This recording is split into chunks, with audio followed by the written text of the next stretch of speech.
संदेश के हस्तांतरण के प्राप्ति या फीडबैक में जो बाधा हस्तक्षेप करती है उसे क्या कहा जाता है? प्रतिपुष्टि यानी फीडबैक, फीड फॉरवर्ड, चैनल, शोर।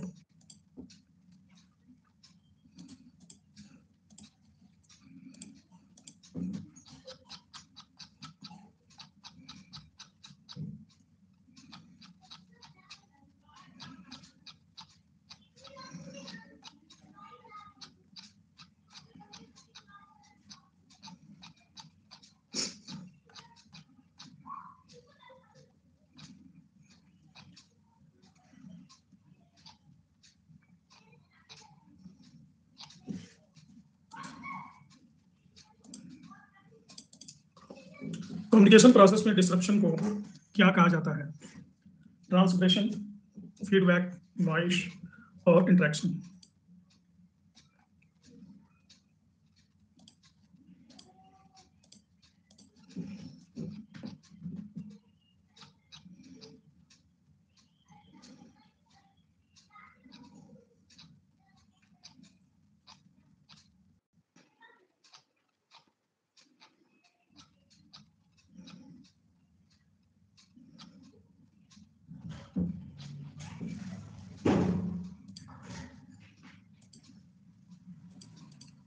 निम्नलिखित में से कक्षा में कम्युनिकेशन की सबसे शक्तिशाली बाधा कौन सी होती है? कक्षा में शोर, भ्रमित शिक्षक, कक्षा के बाहर शांति का वातावरण, शिक्षक सहायक सामग्री का अभाव।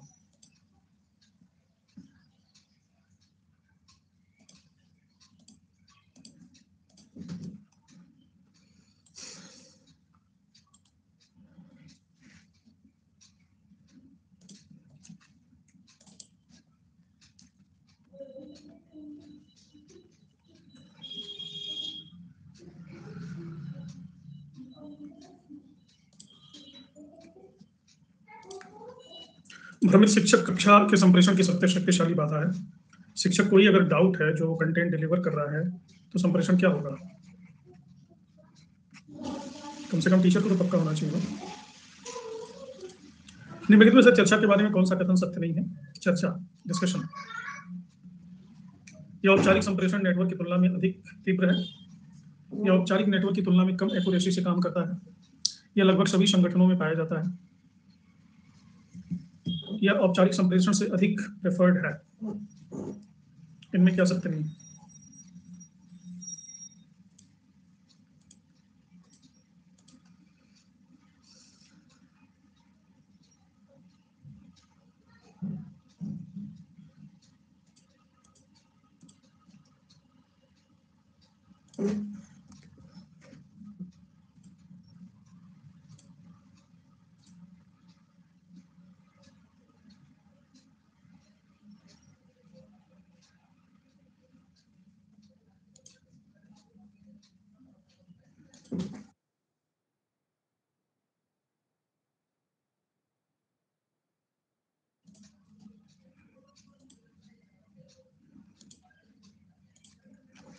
चर्चा कभी भी फॉर्मल इंटरेक्शन से ज्यादा प्रेफर्ड नहीं होती है।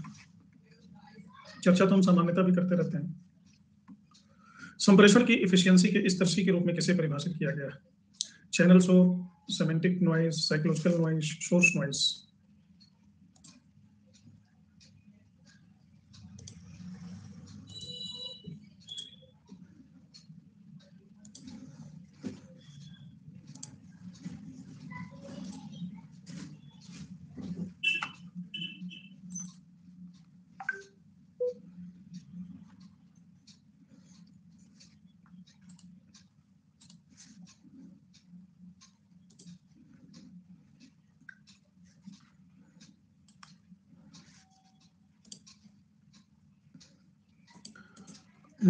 इस तरसी अभी हम समझाएंगे, इस क्लास में वही बताना है।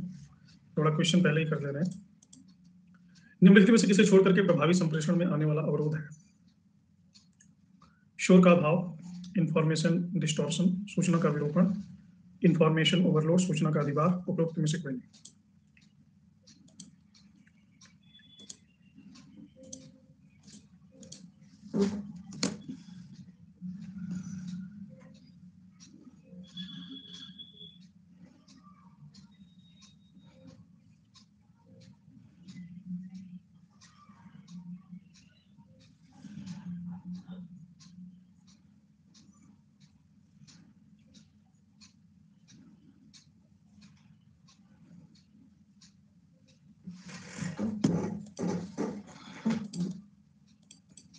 सूचना के इनफॉर्मल ट्रांसमिशन या फिल्टर इंफॉर्मेशन को क्या कहा जाता है? Gossip, grape vine, vertical communication, horizontal communication.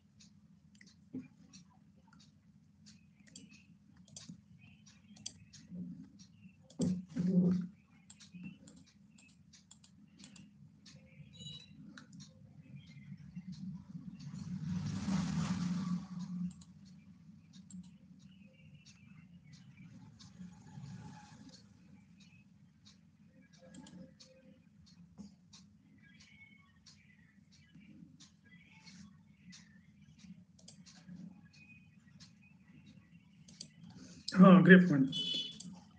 निम्नलिखित में से किसको हम क्रियात्मक या शारीरिक शोक, साइकोलॉजिकल नॉइस का एक उदाहरण मान सकते हैं?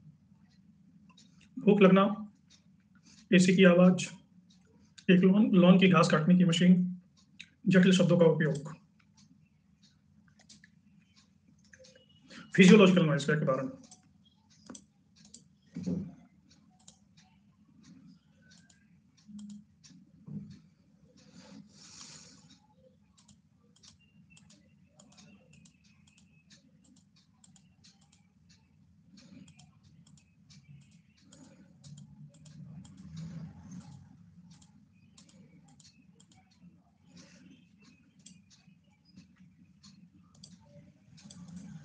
जटिल शब्दों का उपयोग करते हुए वक्ता को निम्नलिखित में से किसका उदाहरण माना जा सकता है?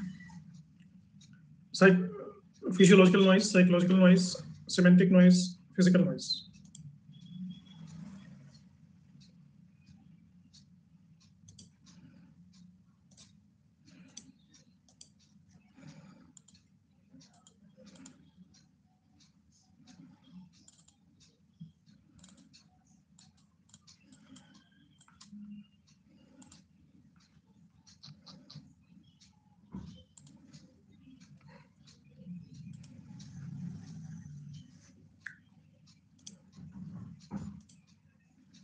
Semantic noise.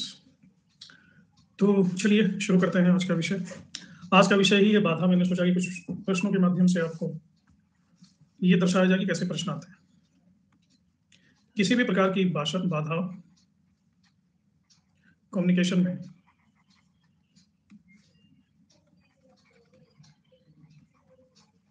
नॉइस कहलाती है। कोई जरूरी नहीं है कि वो बाधा शोर ही होगी, लेकिन हम टेक्निकल लैंग्वेज में शोर कहते हैं, नॉइस ही कहते हैं, क्योंकि कम्युनिकेशन का मतलब ही है। मॉर्निंग वाली क्लास में मैंने वो सारा एक्सप्लेन ही किया था, उसका कोई प्रिंटेड वर्जन तो था नहीं। मैप पे मैंने हैंड रिटन एक्सप्लेनेशन दिया है।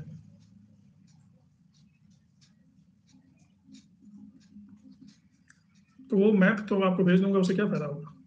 या तो आप उसके स्क्रीनशॉट ले लो वीडियो पे, क्योंकि वो जो लिखा है वो थोड़ी ना आएगा उसमें। इनकोडर और डिकोडर तक, इनकोडर अगर कोई संदेश मैसेज एम डिकोडर तक पहुंचाना चाहता है और डिकोडर तक ये मैसेज नहीं पहुंच पाता, बीच में बहुत सारी बाधाएं हैं। ये बाधाओं के कई स्तर होते हैं। इन्हीं बाधाओं के स्तर को कहा जाता है शोर। शोर यानी नॉइस। आज की क्लास में हम देखेंगे कि नॉइस कितने प्रकार के होते हैं। विदुषी लिंक दिया हुआ है, वहां से जाके देख लो। अब ये बाधाएं सिर्फ भौतिक नहीं होती, फिजिकल नहीं होती। Physical, mental, psychological, physiological, semantic, traditional, linguistic, बहुत सारी होती हैं। किसी भी प्रकार की बाधा कम्युनिकेशन को होने नहीं देती। उन्हीं बाधाओं की चर्चा करेंगे।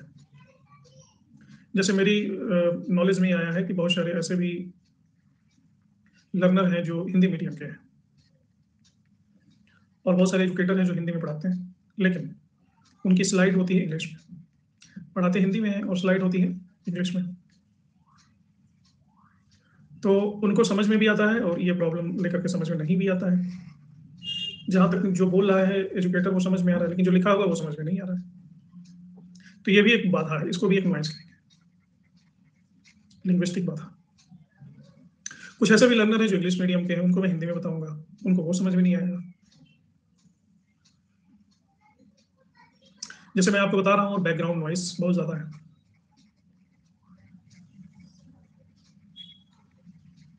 ये फिजिकल बाधा हो गई, आपको मेरी आवाज सुनाई ही नहीं दे रही है। ट्रैफिक है, कहीं लाउड स्पीकर चल रहा है, फॉल्टी ट्रांसमिशन हो रहा है। ये भी नॉइस ही इसको बोलेंगे। एक दूसरे प्रकार की बाधा की मैं बात करूं, जैसे यहाँ इनकोडर लिखा है, आप इसको पढ़ पा रहे हैं इनकोडर, ये भी मैंने इनकोडर लिखा है, लेकिन ये क्लियर नहीं हो रहा क्या लिखा। लिखावट अच्छी ना होना, इनकोडर को इनकोडर नहीं बोल के मैं इनकोडर, इकोडर, रिकॉर्डर ऐसे बोलूं, प्रोनाउंसिएशन अच्छी ना होना, नेटवर्क अच्छा ना होना, और ब्लैक स्लाइड है, इस पे ब्लैक से ही लिख रहा हूँ इनकोडर, तो आपको क्लियर दिख नहीं रहा है। ये भी संप्रेषण में बाधा का काम करते हैं, मैं जो बोलूंगा आप तक नहीं पहुंच पाएगा, ये भी एक तरह का शोर है। संप्रेषण जहां तक हो स्मूथ होना चाहिए। स्मूथ संप्रेषण का मतलब होता है मिनिमम नॉइज, मिनिमम नॉइज, कम से कम शोर। ये वो बाधाएं हैं जो चैनल की बाधाएं। अब आपको मैंने थोड़ा सा बताया, पहली लाइन, दूसरी लाइन, तीसरी लाइन आपको समझ में नहीं आएगी, तो इससे आपके अंदर होगा तनाव, टेंशन। अब ये टेंशन फर्दर समझने के सारे रास्ते खुद ही बंद कर देगा, ये भी एक बाधा है। तो इन बाधाओं को मुख्य रूप से टेक्निकल लैंग्वेज में 4 भागों में हम बांटते हैं। ये 4 प्रकार हैं बाधाओं के, साइकोलॉजिकल, सेमेंटिक, फिजियोलॉजिकल और फिजिकल। इनको अलग अलग समझना जरूरी है एक अच्छा शिक्षक बनने के लिए।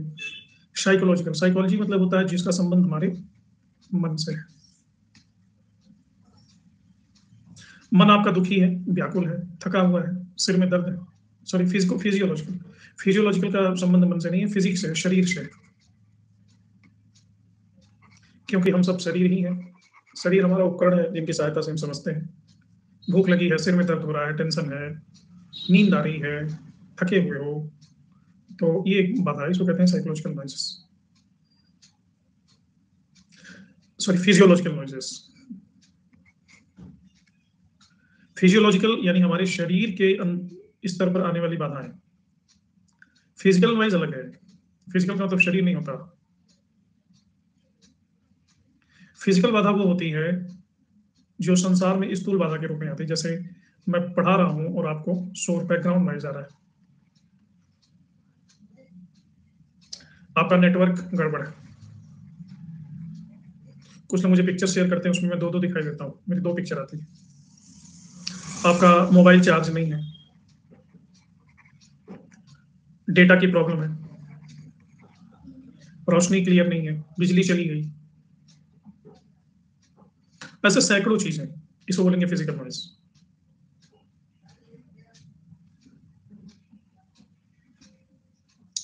साइकोलॉजिकल नॉइज हमारे मन के तल पे, मन के तल पे यानी शिक्षक के भी मन के तल पे और लर्नर के भी मन के तल पे जो बाधा उत्पन्न होती है। जैसे मैं आपको पढ़ा रहा हूँ, मैं खुद तनाव की स्थिति में हूँ, तो मैं अपना बेस्ट आपको नहीं दे पाऊंगा, या आप भी पढ़ रहे हैं, आप भी तनाव की स्थिति में है, तो आप जो मैं बताऊंगा वो समझ नहीं पाएंगे। मैं आपको पढ़ा रहा हूँ तो मैं किसी न किसी पूर्वाग्रह से ग्रसित हूँ, कोई ना कोई एप्रीहेंशन मेरे दिमाग में, मेरे पास नॉलेज नहीं है, तो मैं क्वेश्चनिंग एटीट्यूड से डर रहा हूँ कि आप प्रश्न पूछ लो। तो नॉर्मली ऐसा होता है कि टीचर अगर लर्नर से डरता है कि कहीं लर्नर क्वेश्चन न कर रहा है, तो टीचर क्या करता है, लर्नर के साथ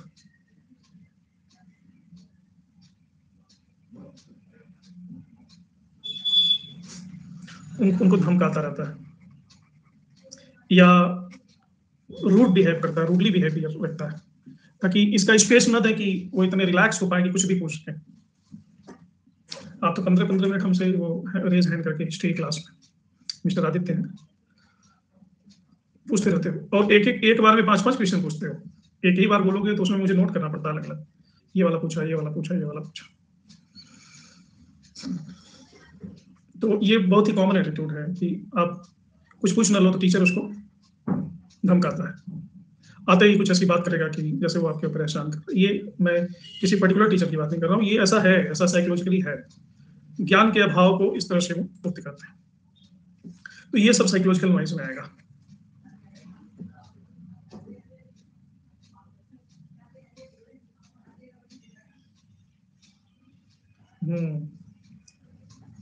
लेकिन मेरी सामत तो कभी नहीं आई, बल्कि मुझे मजा आता है। आदित्य जी के प्रश्न के साथ मेरे चेहरे पे मुस्कान आ जाती है, आपने नोटिस किया होगा। मुझे लगता है हाँ अब दमदार कुछ आया है बात।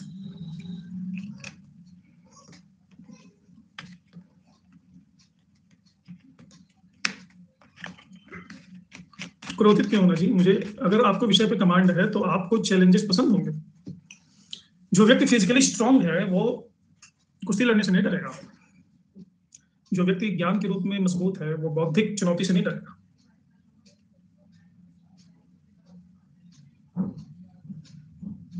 आप भी जिस दिन स्ट्रांग हो जाओगे, सारे विषय पे कमांड होगा, तो आप पसंद करोगे, चुनौतियां पसंद करोगे। खैर, साइकोलॉजिकल नॉइज समझ में आ गया। अब सिमेंटिक नॉइज क्या होता है? सिमेंटिक नॉइज शब्दों के स्तर पर कंफ्यूजन क्रिएट करना। शब्द, भाषा, ध्वनियां, जेस्चर, ये सब समझ में नहीं आ रहा है। इतनी क्लिष्ट हिंदी बोल रहे हैं कि लग रहा अगला समझ रहा है कि बड़ी गंभीर बात कर रहे हैं, पल्ले कुछ पढ़ ही नहीं रहा है। शब्द जाल फैला रखा है। ऐसे शब्द जाल को कहते हैं जार्गोन।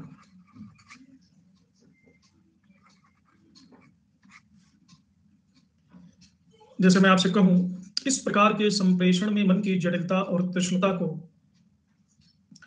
व्याध क्रमोत्पन्न करते हुए जब संप्रेषिता अपने मनोभावों को व्यक्त करने की स्थिति में ऐसी परिस्थितियों का निर्माण करता है कि व्यापक शब्द जाल के माध्यम से श्रोता तक उसके तथ्यों को ग्रहण करने में नाना प्रकार के व्यवधान उत्पन्न होते ही श्रोता के मन में, ये एक भी लाइन समझ में आ रही है? बात में बिल्कुल सही कह रहा हूं।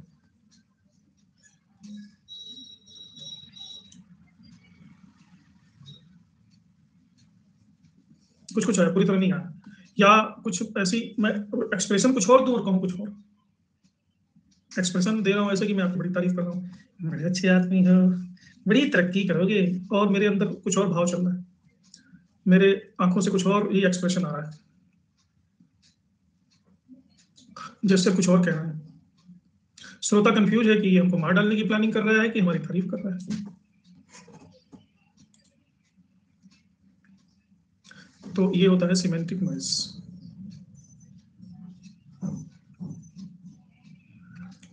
हाँ, हिचकी आना स्वाभाविक बाधा हो सकती है। कोई गंभीर मुद्दे पे चर्चा कर रहे हो, बीच में आप कंप्रेसर ले रहे हो, तो अगले को क्या समझ में आएगा? इंटरव्यू में हिचकी आ गई तब तो इंटरव्यू गया आपका। फिजिकल नॉइज ये होता है कि जो स्थूल व्यवधान क्या हो सकते हैं? नेटवर्क इशू है, बैकग्राउंड नॉइज है, आप यहाँ पढ़ रहे हो, आपके फोन से या लैपटॉप से जो आवाज आ रही है उसमें प्रॉब्लम है, ये स्थूल व्यवधान है। फिजियोलॉजिकल नॉइज होता है जो आपके शरीर में व्यवधान है, शरीर में कहीं दर्द है, सर में दर्द है, क्या समझोगे? कुछ समझ में नहीं आना है,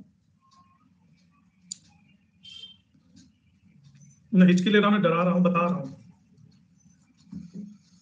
तो ये चारों नॉइज क्लियर हो गए।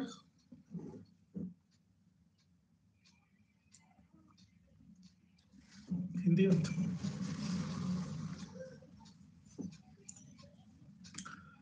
फिजियोलॉजिकल नॉइज को कहते हैं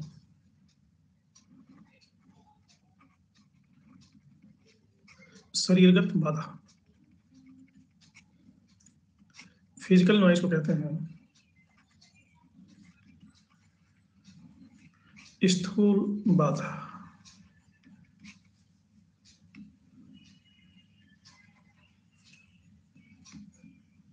साइकोलॉजिकल नॉइज को कहते हैं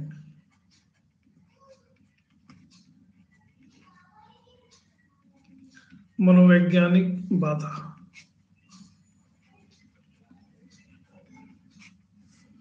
सिमेंटिक नॉइज को कहते हैं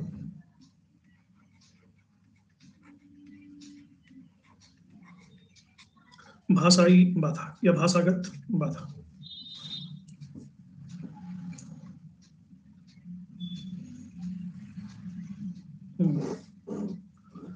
अब इसके बाद क्लासरूम कम्युनिकेशन, ये बाधाएं इसलिए आपको समझाई जा रही हैं ताकि एक शिक्षक प्रोफेसर बनने के बाद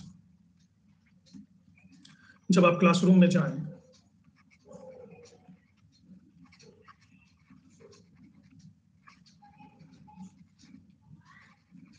तो आपके कम्युनिकेशन में कम से कम ये सारी बाधाएं नहीं होनी चाहिए।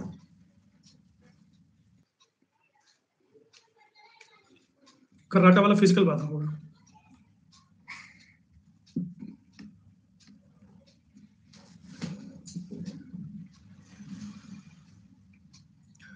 क्लासरूम को आप ऐसे डिफाइन कर सकते हैं कि एक ऐसा स्पेस जहां पर कम्युनिकेशन के प्रत्येक सुविधाएं उपलब्ध है और कम्युनिकेशन का सर्वाधिक अनुकूल माहौल वातावरण वहां पे बना हुआ है।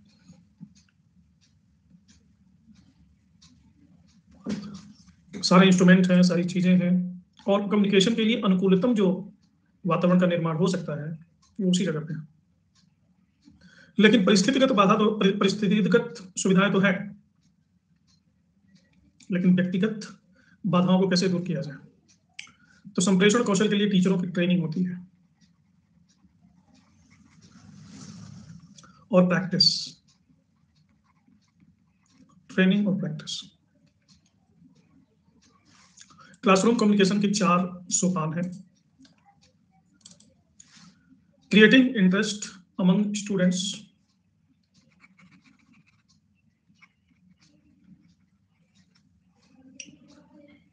ज्ञान हमारे रुचि की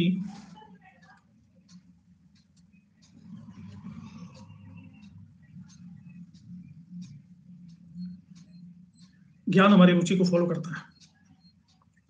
रुचि का इंटरेस्ट का मतलब है कि हमारे मन की ग्रहणशीलता अधिकतम होती है अगर इंटरेस्ट है स्टूडेंट्स में। तो एक अच्छा शिक्षक पहले स्टूडेंट्स की रुचि को जगाएगा। किस चीज का एग्जाम है जी? तुम्हारा नाम क्या है? जी राठौड़, गोपी। तो गोपी ऐसा है कि जैसे आप कर रहे हो वैसे करते रहो, कुछ स्पेशल करने की या न्यू करने की आवश्यकता नहीं, क्योंकि कम दिन बचे हैं। जिस स्पीड में जो कर रहे हैं उसी को पक्का करिए। 9 दिन में आप नहीं, 19 दिन में कोई नई चीज शुरू मत कीजिए।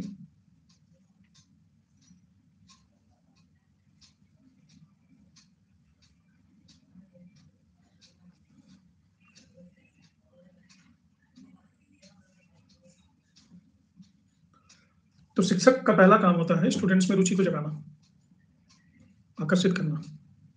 दूसरा काम होता है कि जो कुछ भी पढ़ाना है उसको ऑर्गेनाइज करना। ऑर्गेनाइजेशन का मतलब ये नहीं है कि नंबर 1 पहले पढ़ाना है, नंबर 2 पहले, दूसरे पढ़ाना, नंबर 3 चैप्टर तीसरे बार पढ़ाना है, 4th चैप्टर चौथे पढ़ाना है। ये ऑर्गेनाइज का मतलब नहीं होता। ऑर्गेनाइज का मतलब ये होता है कि कैसे हम अपनी बात स्टूडेंट को सुबोधगम्य बना सकें, उसकी योजना बनाना। किस प्रकार अपने कंटेंट को हम आपके सामने प्रस्तुत करें कि आप सहजता से उसको पूरी तरह से समझ लो, बिना किसी बाधा के, बिना किसी नॉइज के। ऑर्गेनाइजिंग का पूरा सा मतलब, साधारण सा मतलब है कि हर प्रकार की बाधाओं को मिनिमाइज कर देना। हाँ पूजा, लॉजिकल रीजनिंग क्या जिन्होंने पूरी क्लास ली है सब में से क्वेश्चन आए। Thank you. तो एक बार हमने कंटेंट को अपने ऑर्गेनाइज कर लिया। शिक्षण भी एक कला है और शिक्षक की संतुष्टि है कि विद्यार्थी को पूरी तरह से बात समझ में आ गई। That is the greatest satisfaction of a teacher. Review according to objectives. Teacher को ये पता होना चाहिए कि ऑब्जेक्टिव क्या है, शिक्षण का ऑब्जेक्टिव क्या है। किसी भी शिक्षण के 2 उद्देश्य होते हैं। पहला उद्देश्य होता है ज्ञान प्रदान करना, और इसका परिणाम होता है लर्नर के व्यवहार में परिवर्तन आता है। और दूसरा उद्देश्य होता है सफलता। जो परीक्षा वो दे रहा है उसमें उसके अंक श्रेष्ठतम आने चाहिए। ये 2 उद्देश्य होते हैं। इन दोनों ऑब्जेक्टिव को आपका शिक्षण पूरा कर रहा हो। मैं अपना ही उदाहरण देता हूं, मैं अपने क्लास में इन दोनों का ख्याल करता हूं। जो भी लर्नर मेरी क्लास में हिस्ट्री में या +1 में आते हैं, उनका नॉलेज तो बढ़ता ही है, व्यवहारिक ज्ञान, जीवन का ज्ञान, और उनको बेहतरीन कंटेंट भी मिलता है जिससे उनके अंक भी आते हैं, श्रेष्ठ अंक आते हैं।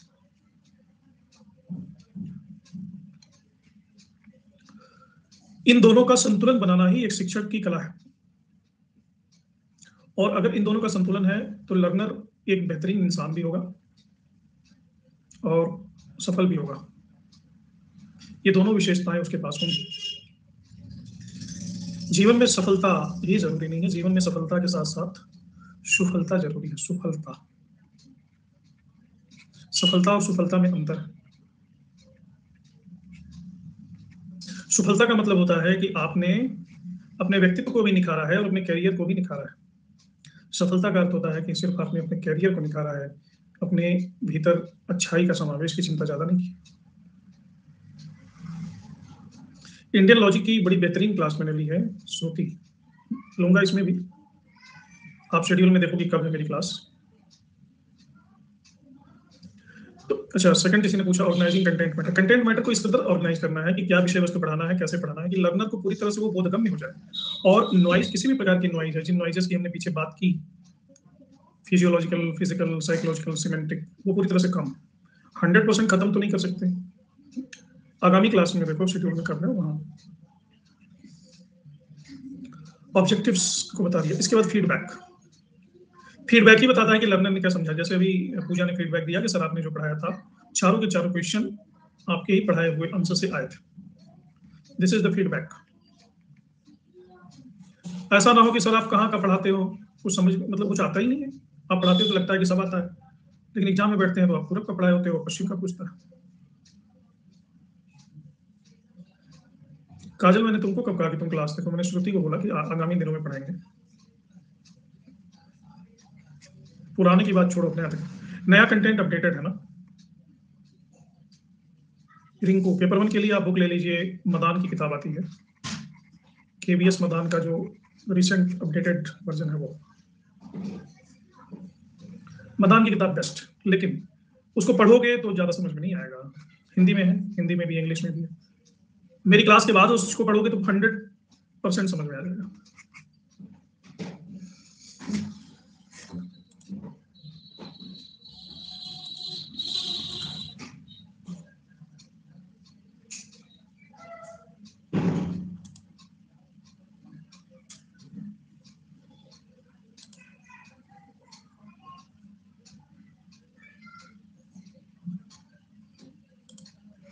लेकिन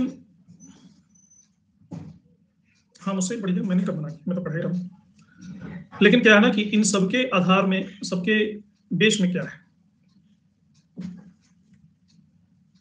इन सबके आधार में एक चीज है कि लर्नर की रुचि अगर रहेगी आपके शिक्षण में, तो ही लर्नर सीख पाएगा। रुचि उसकी बहुत सारी नॉइजेस को ऑटोमेटिकली घटा देती है। जहां चाह वहां राह, सुना है ना। रुचि का मतलब है कि आप चाहते हैं सीखना, और राह बना लेंगे। रुचि ही नहीं है तो फिर कुछ भी कर लो। रुचि का ना होना ही एक बाधा है, तो सबसे बड़ी बाधा है। अंकिता, क्या आपका सेकंड पेपर?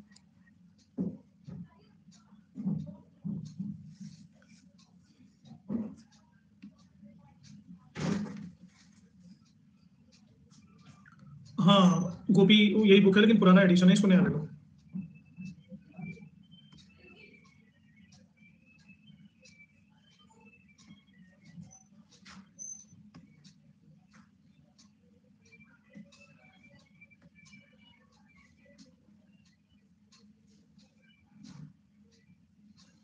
एजुकेशन, अच्छा 2020 का है, 2022 का ले लो, लगभग वही होता है, कोई बात नहीं, उसी से बढ़िया। अब नेक्स्ट टॉपिक है कि शोर का वर्णन किया, संप्रेषण की बाधाएं हैं। इसके अलावा भी बहुत सारी बाधाएं आती हैं, जिसको हम बोलते हैं कम्युनिकेशन बैरियर्स, उसकी हम चर्चा करेंगे।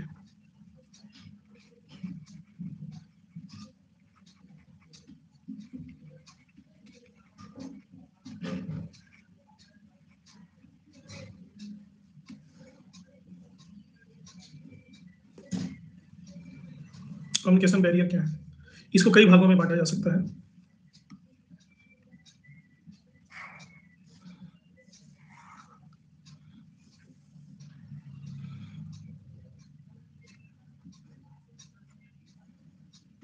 सबसे पहले बात है ऑर्गेनाइजेशनल बैरियर।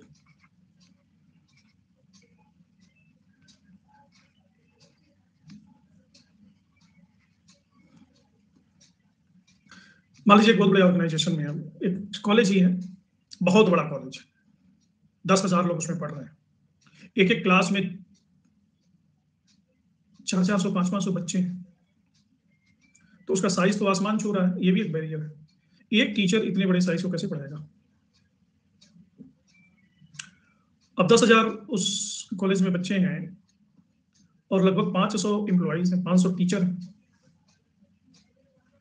कर्मचारियों के बीच इतनी दूरी है कि कम्युनिकेशन ही नहीं हो पा रहा है।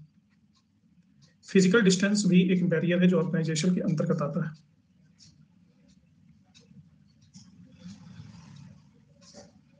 फिजिकल डिस्टेंस से शिक्षण में क्या बाधा आती है? Communication is all about proximity. जितनी नजदीकी रहेगी ना उतना ही कम्युनिकेशन आपका बढ़िया होगा।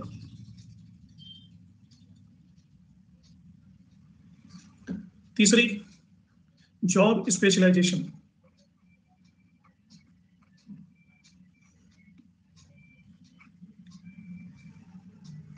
आपका जो जॉब है उसकी विशेषज्ञता क्या है, कार्य विशेषज्ञता क्या है, इसका अभाव। चौथा, कल्चर ऑफ ऑर्गेनाइजेशन। कार्य संस्कृति, संगठन की संस्कृति। अगर आपके ऑर्गेनाइजेशन में विश्वास नहीं है एक दूसरे के ऊपर, मान लीजिए आपके कॉलेज में जो प्रिंसिपल है, प्रिंसिपल के ऊपर एम्प्लॉइज का विश्वास नहीं है, तो आप जिस कॉलेज में जॉब कर रहे हो दिल से जॉब कर पाओगे, ईमानदारी से जॉब कर पाओगे? वो आपका टाइम से इंक्रीमेंट नहीं लगा रहा है, टाइम आपको तंग कर रहा है, आपको ह्यूमिलिएट कर रहा है, आपके विशेषज्ञता का मजाक उड़ा रहा है, छद्म रूप से आपको परेशान कर रहा है। और स्वतंत्रता, आपको स्वतंत्र ढंग से अपने क्रिएटिविटी का प्रदर्शन करने नहीं दिया जा रहा है। उदाहरण के लिए मैं ऐसे ही colleges, school, university, private university के बारे में सुना हूँ, नाम तो नहीं लूंगा लेकिन ये सही बात है। उन्होंने क्लासरूम में कैमरे लगा रखे हैं कि टीचर पढ़ा रहा है कि नहीं पढ़ा रहा है। अब एक शिक्षक जो कैमरों के डर से पढ़ाएगा वो क्या पढ़ाएगा? हर जगह, वॉशरूम छोड़ करके हर जगह कैमरे लगे हुए हैं, जैसे शिक्षकों की जासूसी करनी है। जो शिक्षक इतना नहीं जानता कि ईमानदारी क्या चीज होती है, कर्तव्य निष्ठा क्या होती है, अपना अपनी ड्यूटीफुलनेस क्या होता है, उसको हम डरा के धमका के तो ये सिखा नहीं सकते। ये सब चीजें स्वतः आती हैं, स्वतः स्फूर्त होती हैं, स्पॉन्टेनियस होती हैं। तो ये संगठन की शक्ति का मामला है, संगठन की संस्कृति का मामला है। अगला है ऑर्गेनाइजेशनल रूल्स एंड रेगुलेशंस। ये जो कैमरे वाली बात की मैंने,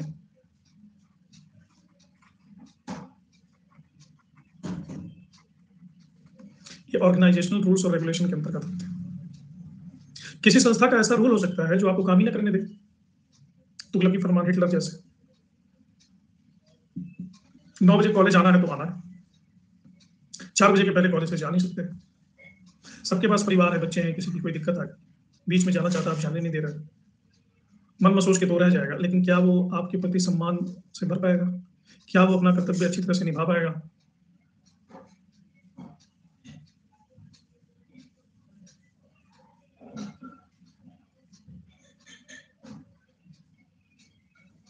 दिव्या, तुम क्या करती हो? और रूल्स और रेगुलेशन की आड़ में बहुत सारे शोषण किए जाते हैं।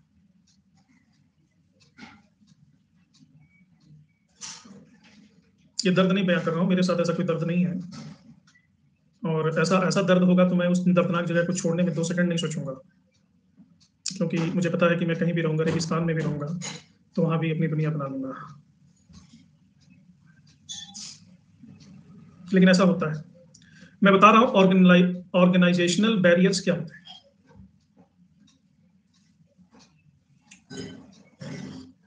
और ऐसा 99% जगह पे होता है। मात्र अभी तक तो मुझे लगा कि अनअकैडमी एक ऐसी संस्था है जहां पे ऐसा नहीं होता, बाकी हर जगह होता है। अनअकैडमी में नहीं होता, आज तक मुझे कभी नहीं लगा, नेवर, कोई बैरियर नहीं इस तरह का। पावर स्ट्रक्चर, ये भी एक बैरियर है।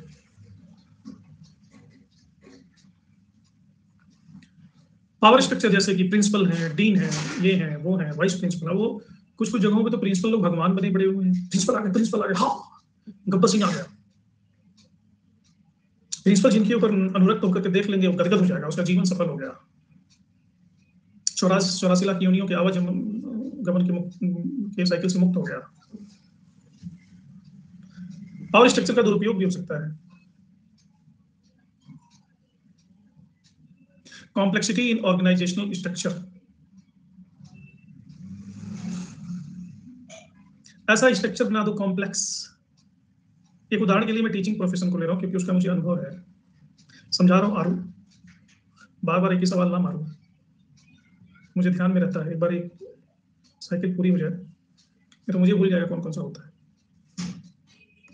कॉम्प्लेक्सिटी इन ऑर्गेनाइजेशनल स्ट्रक्चर, मतलब एक टीचर को पता ही नहीं है, नॉन टीचिंग स्टाफ है उसको भी जवाब देना है, वाइस प्रिंसिपल को भी जवाब देना है, बच्चों को भी जस्टिफाई करना है, प्रिंसिपल को भी सेटिस्फाई करना है, गार्जियन भी आके चढ़ गया है, सबको फीडबैक देते ही घूम रहा है।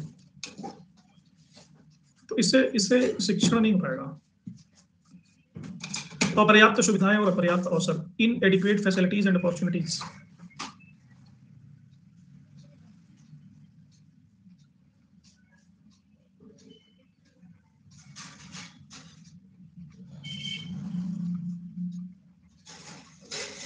इंफ्रास्ट्रक्चर ही नहीं है, लंबे लंबे बातें करेंगे एजुकेशनल इंस्टीट्यूट में, फैसिलिटीज ही नहीं है। साइंस पढ़ा रहे हैं, न्यूटन का नियम है, लैब ही नहीं है। केमिस्ट्री पढ़ा रहे हैं, हाइड्रोक्लोराइड है ही नहीं लैब में। H2SO4 बना के दिखाना है, न H2 है, न सल्फर है, न टेस्ट ट्यूब है, किसमें बनाए? और पढ़ लिख के बच्चा करे क्या? BA कर लिया, MA कर लिया, MPhil कर लिया, PhD कर लिया, अब क्या करे? सब कर लिया, अपॉर्चुनिटी नहीं। ये सब ऑर्गेनाइजेशन का पार्ट। तो ये भी ऑर्गेनाइजेशन जिसमें भारत की स्थिति बहुत ही विचित्र है। ऐसा भारत में ऐसा है, फॉरेन में PhD करने का मतलब है कि आपको जॉब मिल जाएगी, भारत में ऐसा मतलब कुछ नहीं है। PhD करे करे लोग, कहीं कहीं क्लास 4 के एम्प्लॉइज का वैकेंसी निकलता है, उसमें न्यूज़पेपर में खबर होती है कि 500 सीटें थी, 50,000 लोगों ने अप्लाई किया, उनमें से 600 लोग PhD भी थे। कौन सी गवर्नमेंट है, कौन सी शिक्षा दे रहे हो, क्या पढ़ा रहे हो कि जो हमारी नीड है, जो सोसाइटी की नीड है और जो क्वालिफिकेशन है, दोनों में संगम ही नहीं हो पा रहा है। ये भी संगठनात्मक बाधा है।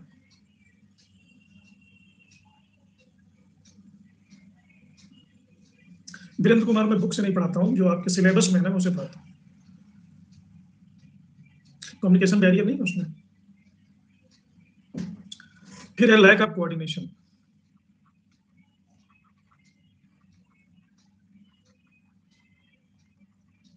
सीनियर और जूनियर कर्मचारियों के बीच कोऑर्डिनेशन ही नहीं है। सीनियर सोच रहा है कि जूनियर है तो हमको सैल्यूट मारे, जूनियर सोच रहा है कि इनके थोड़ी ना नौकर है, हम तो सरकार के नौकर है। जूनियर सीनियर को अपने ऑफिस में बुला लेता है, सीनियर कहता है कि तू PN से भिजवा नहीं सकता था। सब ईगो क्लैश है, अहंकार के चक्कर में लगे हुए हैं। तो ये सारे हैं कम्युनिकेशन बैरियर्स। नेक्स्ट नंबर पे आता है फिजिकल एंड मैकेनिकल बैरियर।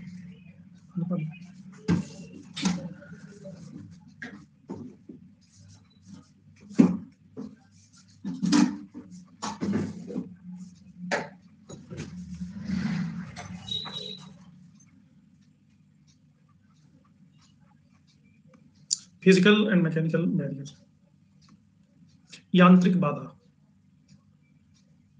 जैसे मैं उदाहरण लेता हूं, ये हमारी क्लास का, इसमें क्या क्या बाधा आएगी? बैकग्राउंड नॉइस आ सकता है, आप लोग बताइए। नेट का इशू आ सकता है, स्टक होना,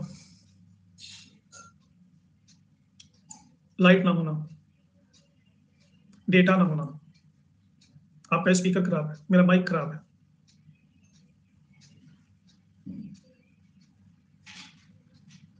तो ये तो हो गया मैकेनिकल बैरियर। फिजिकल बैरियर होता है स्वास्थ्य खराब, ध्यान केंद्रित ना हो पाना, धुंधला दिखाई देना, सर में दर्द होना, पेट में दर्द होना, यानी कोई अस्वस्थ है शारीरिक तौर पे, वो वाला, किसी भी प्रकार का अस्वस्थ है। ये क्या भेजे हो, ऐसा भेज, ये भी एक बाधा है। ऐसा फोटो भेज देना जिसको जूम करने के बाद में समझ में आया कि लिखा क्या है, ये बहुत बड़ी बात है। ये फोटो ही भेजे थे तो ऐसा थोड़ा नजदीक करके भेजते तो रोमिंग चार्ज लग जाता। क्या मैं पढ़ूं, किसी को पढ़ने में आ रहा है? केवल यहाँ वस्तुनिष्ठ प्रश्न दिख रहा है, बाकी कुछ दिख ही नहीं रहा। कक्षा कक्ष में संप्रेषण के विभिन्न स्वरूप, आगे कुछ नहीं दिख रहा है। फिर से भेजो, सीधा भेजो, ऐसे करके खींचो ना, ऐसे चाहे कैम स्कैनर से स्कैन कर लो। हाँ, सुबह क्लास। तो फिजिकल और मैकेनिकल बैरियर। अब इसको भी हम कई सब कैटेगरीज में डिवाइड कर सकते हैं। जैसे एक है कंपेटिंग स्टिमुलाई,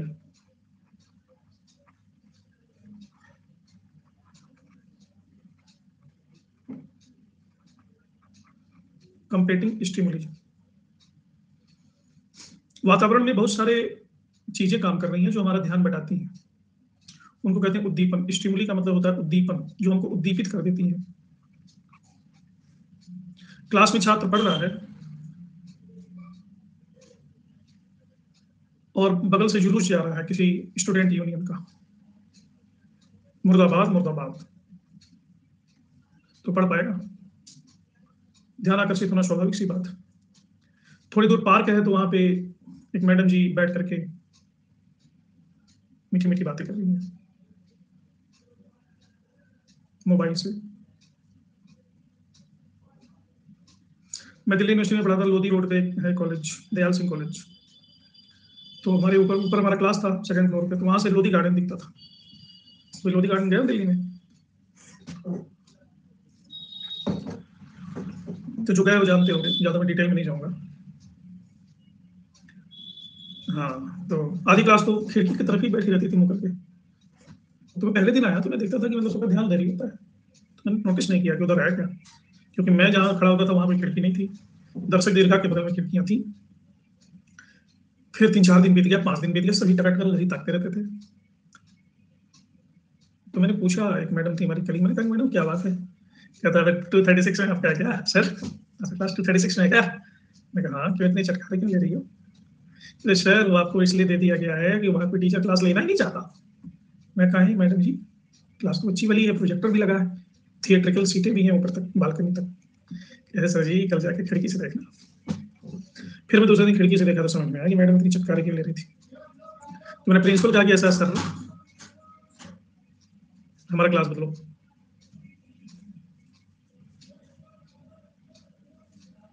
तब जाके मेरा क्लास चेंज हुआ, कोई और, तो बच्चे बड़े नाराज हो गए, सर क्या सर हिस्ट्री पढ़ाते हो, क्या रखा हिस्ट्री में सर?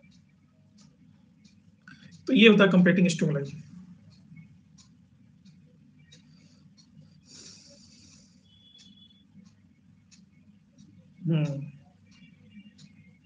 पर्दा लगा दिए होते, वो डीयू के लड़के पर्दा फाड़ के फेंक देंगे, दीवार गिरा देंगे।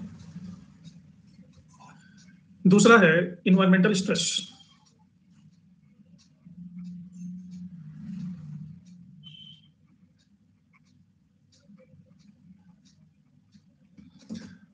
वातावरण कक्षा में खराब होना, गर्मी हो रही है, ठंडी हो रही है, हवाएं चल रही हैं, लू लग रही है, पंखा नहीं चल रहा, एसी नहीं है, तो ना टीचर को पढ़ाया जाएगा, दिल्ली की गर्मी भयंकर, ना बच्चों को पढ़ाया जाएगा। तीसरा है सब्जेक्टिव स्ट्रेस।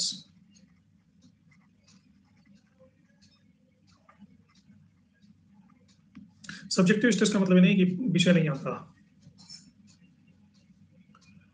सब्जेक्टिव स्ट्रेस का मतलब है कि बच्चों को, टीचर को स्वास्थ्य खराब है, रात को नींद नहीं आई, घर पे झगड़ा करके आया पढ़ाने,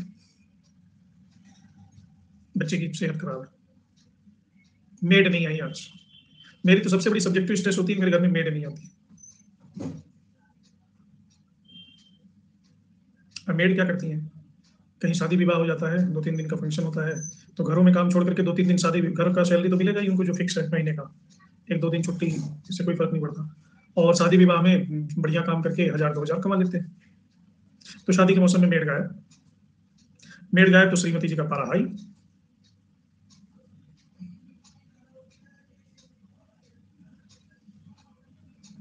दवा का प्रभाव, एंटीबायोटिक लेकर के गए हो पढ़ाने, क्या पढ़ाओगे? ये सब subjective stress. Receivers unfamiliarity with medium.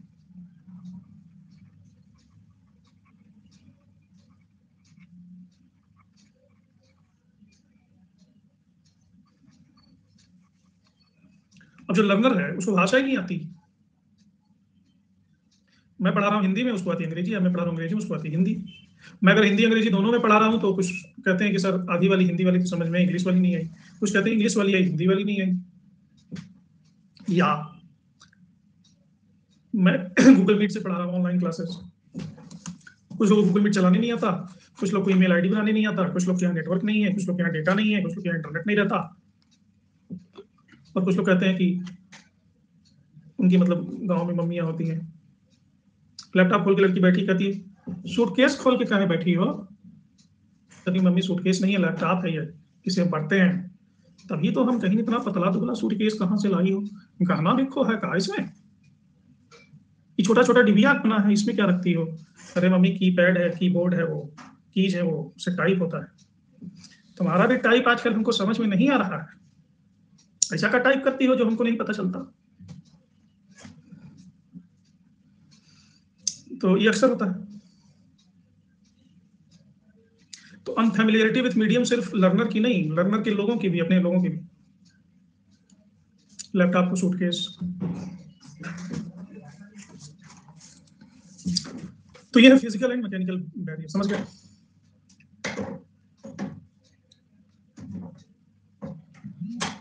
कोई ऐसा भी जो नहीं, कोई और कुछ पूछ रहा था इसमें?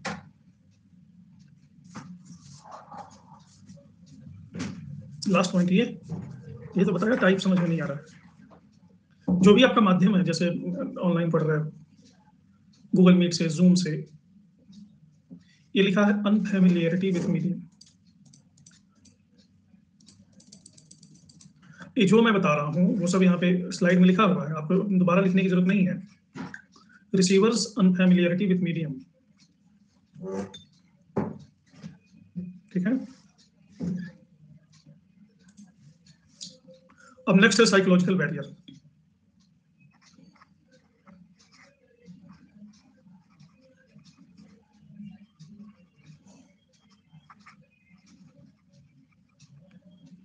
ये पीडीएफ डाउनलोड कर लेना ना, यहाँ डाउनलोड करने की सुविधा है।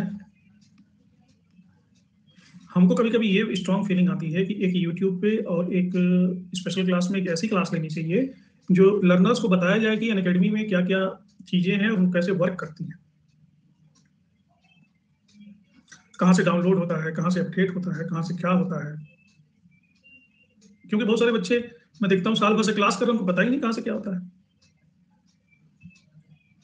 तो एक स्पेशल क्लास में ये ही लूंगा कि हाउ अनअकैडमी वर्क्स, या हर स्पेशल क्लास जो लेता हूँ उसमें 5 मिनट लास्ट में समझा दिया जाए कि ऐसे ऐसी चीजें होती हैं।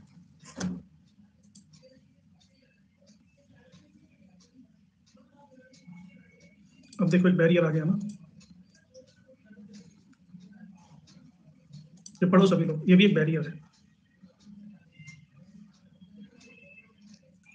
तो हिंदी में लिखूं? हिंदी में लिखूं तो कहोगे कि क्या लिखा है? कौन कौन इनकी बातों से इत्तेफाक रखते हैं?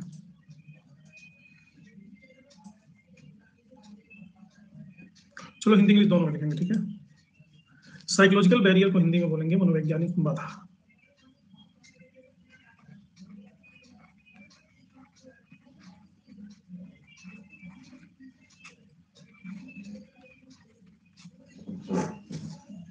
ये क्या क्या होती है? पहला, फ्रेम ऑफ रेफरेंस।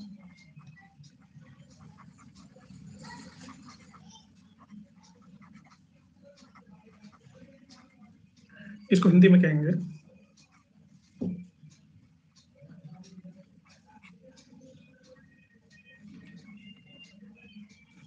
हमारे संस्कार। ये क्या होता है? हमारी संस्कृति, आदर्श, मूल्य, आस्था, विश्वास, हमारा अनुभव, आनुवांशिकता, ये सब हमारी समझ का निर्धारण करते हैं। आपको पता है कि इस दुनिया में मान लीजिए कितने लोग हैं, जनसंख्या दुनिया की कितनी है? लगभग 1.5 अरब है ना। 1.5 अरब लोग एक ही दुनिया में नहीं रहते हैं। ये 1.5 अरब लोगों की अलग अलग अपनी अपनी दुनिया है। कितने लोग इस बात से सहमत हैं? हर व्यक्ति अपनी ही दुनिया में रहता है। अब ये मत सोचो कि संध्या, किस्मत, दिव्या, समृद्धि ये एक ही दुनिया में रहते, नहीं, इनकी दुनिया अलग अलग है। कैसे अलग है? क्योंकि इनके आदर्श, मूल्य, आस्था, विश्वास, अनुभव, हेरिडिटरी, ये सब अलग अलग है। इनकी जो पिछली कंडीशनिंग है वो सब अलग अलग है, सबके संदर्भ अलग हैं। और दूसरी विडंबना ये है कि ये संदर्भ समय के साथ बदलते रहते हैं। मैं अकेले ही अपनी एक दुनिया में नहीं रहता, मैं अकेले ही अपनी लाख दुनिया बना रखी है। 70 साल अगर मैं जिंदा हूं तो हर दिन, हर क्षण, हर पल हमारी दुनिया अलग है। सुबह मैं अलग दुनिया में था, अभी मैं अलग दुनिया में हूँ, अभी मैं कॉलेज में था, अलग दुनिया में था, रात को सोऊंगा तो अलग दुनिया में, सुबह उठूंगा तो अलग दुनिया में। तो जब दुनिया हमारी अलग अलग है तो हमारा संप्रेषण कैसे होगा? संप्रेषण भी अलग अलग होगा। इसे कहते हैं सिचुएशनल कॉन्टेक्स्ट, स्थितिगत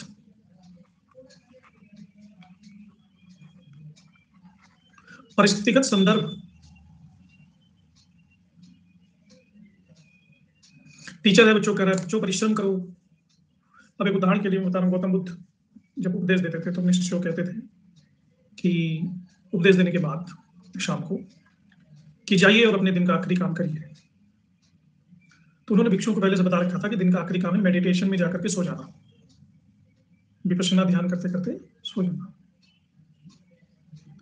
लेकिन जो श्रोता है उसमें कई तरह के चोर भी सुनते थे, आके राजा भी सुनते थे, आके वेश्याएं भी सुनती थी, डाकू भी होते थे, अपराधी भी होते थे, भिक्षु भी होते थे, दुकानदार, साहूकार, किसान, स्त्रियां,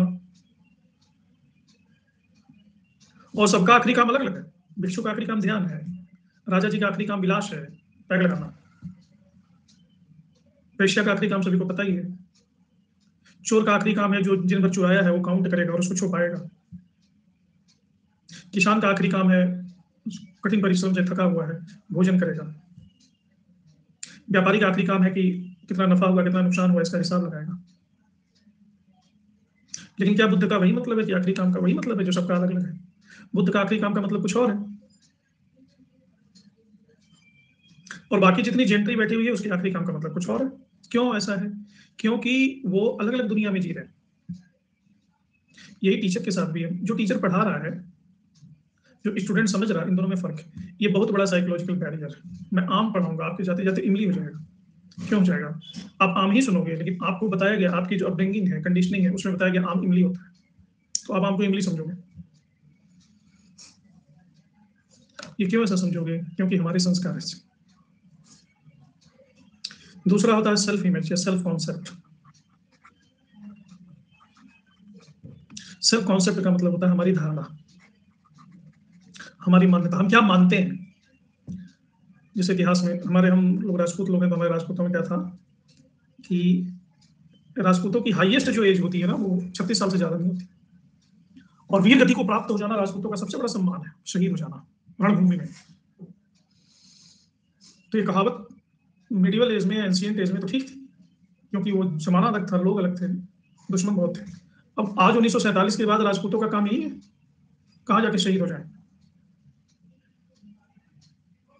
तो मैक्सिमम लोग गुंडे निकल गए, गुंडे, नेता, लड़ाके, लड़ने के लिए आ। तो एक हमारे मित्र थे, उनका तकिया कलाम था, अरे शेर कभी ब्रश करता है? हम हॉस्टल में थे तो कहते थे शेर कभी ब्रश करता है। तो बात तो सही है, शेर कभी ब्रश नहीं करता है, तो हम भी ब्रश बिना किए सोने लगे रात को। घर पे थे तो ब्रश करते थे, हॉस्टल में पहुंचे तो उनके शेर वाली परिभाषा हमारे पर भी असर कर गई, हम भी बिना ब्रश किए सोने लगे रात को, और दांत ये फीलिंग करवानी पड़ी लास्ट वाली। उनके तो सारे खराब हो गए, गुटखा खाते थे। तो जब रूट कनाल ट्रीटमेंट हुआ चिल्लाते थे, तो मैं कहा कि शेर कभी चिल्लाता है? शेर कहीं रूट कनाल कराता है, आरटीसी कराता है, क्यों जाती है वो डेंटिस्ट के पास? ऐसे मन में अलग अलग धारणाएं हैं और आदमी अपनी धारणाओं का एक गुलाम है। ये मैं एक फनी सा एग्जांपल दिया, ऐसी हजार धारणाएं हो सकती हैं।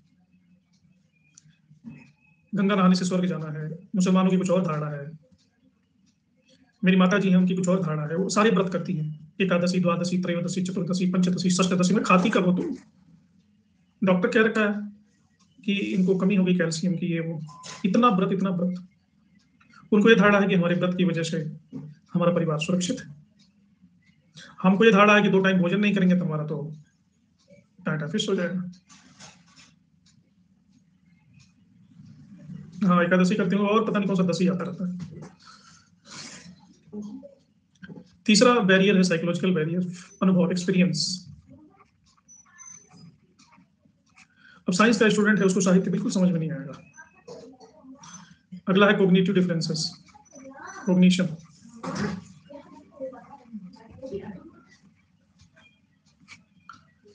ज्ञान संबंधी या हमारी सोच कह लो इसको, सोच अलग अलग होते हैं।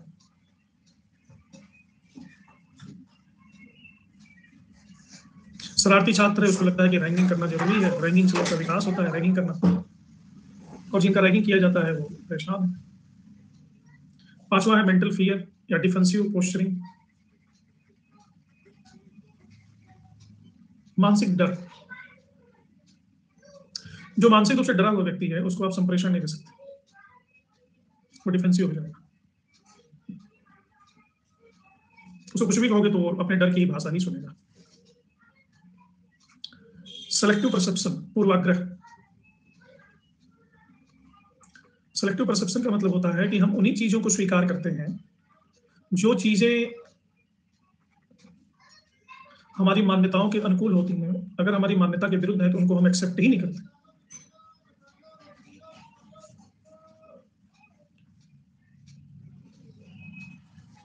ये सब डिफरेंट साइकोलॉजिकल बैरियर्स। इसके बाद आता है linguistic barrier, linguistic and cultural barrier. ये भी साइकोलॉजी का मिला जुला ही है।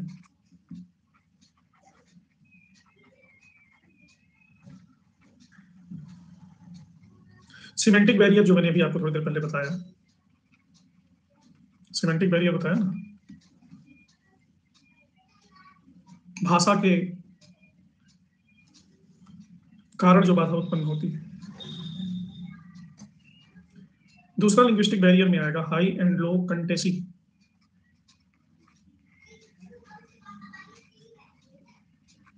High and low context. कुछ लोग होते हैं बिना लंबी चौड़ी भूमिका के अपनी बात कहते ही नहीं।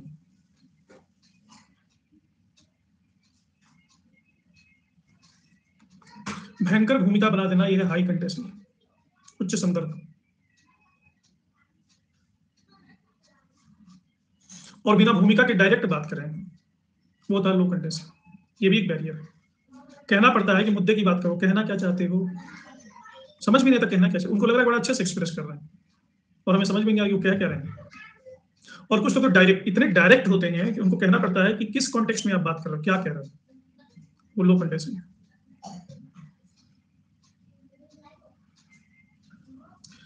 Cross cultural communication.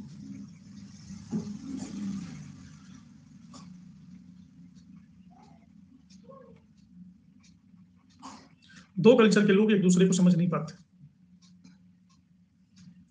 जो ये मान के चलता है कौम की जहां लड़कियां पैदा होती हैं, लड़कियां को पैदा होने से बाप के कंधे झुक जाते हैं, होता है रूढ़िवादी समाज। उनको हजार तर्क दो कि ऐसा नहीं है, उनको समझ में बात नहीं आई। और वो इस स्तर तक रूढ़िवादी हैं कि वो मरने मारने पे भी उतारू हो सकते हैं। इनसफिशियंट नॉलेज ऑफ लैंग्वेज, ये भी एक बात है। पूरी तरह से भाषा आपको नहीं आती तो संप्रेषण क्या होगा।